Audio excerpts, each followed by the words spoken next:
Actually ഞാൻ കല്യാണം കഴിക്കണം എന്ന് വിചാരിച്ച് അങ്ങനെ ഇരുന്നതല്ല. അപ്പോൾ പെട്ടെന്ന് എൻ്റെ ഫ്രണ്ട് ഷോണിയാണ് എനിക്ക് സജസ്റ്റ് ചെയ്തത്.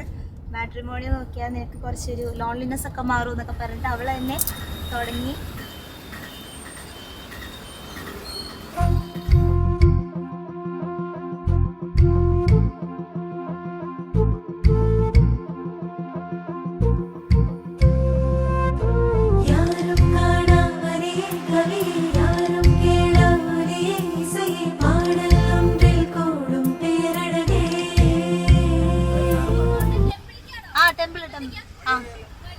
വഴി അറിയില്ല.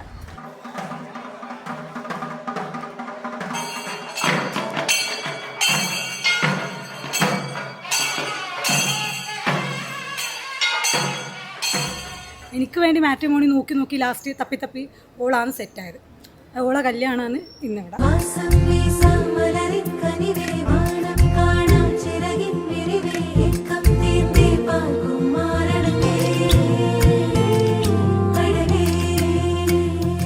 ഞാൻ കണ്ടതിൽ വെച്ചിട്ട് നല്ലൊരു നൈസ് പേഴ്സണാണ്. നമുക്ക് സംസാരിക്കാൻ ഭയങ്കര ഒരു കംഫർട്ടബിൾ ആയിട്ട് തോന്നും.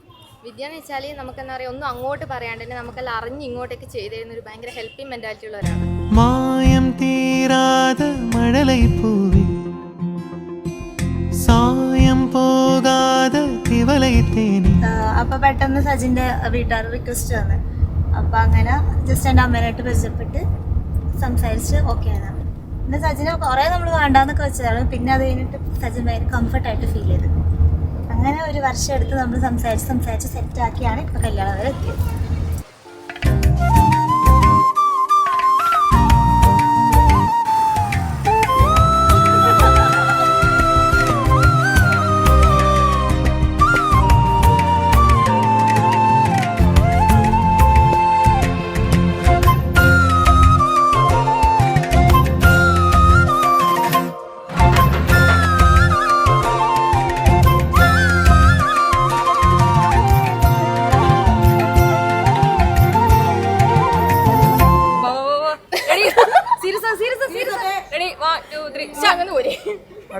വാനാവിൽ വീഴ്ந்தாய் മഴയേ മാർബിൽ ഊറ്റാകും സുവയേ വാ.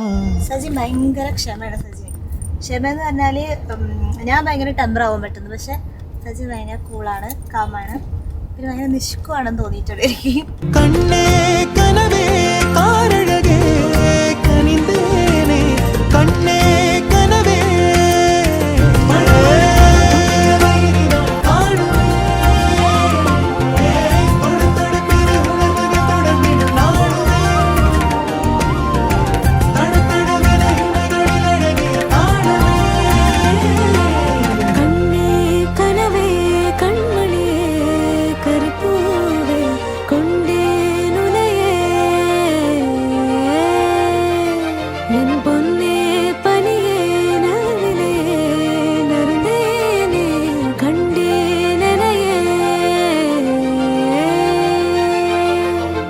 അപ്പോൾ രണ്ടാൾക്കും ഞങ്ങളുടെ എല്ലാവരുടെയും വക ഓൾ ദ ബെസ്റ്റ്.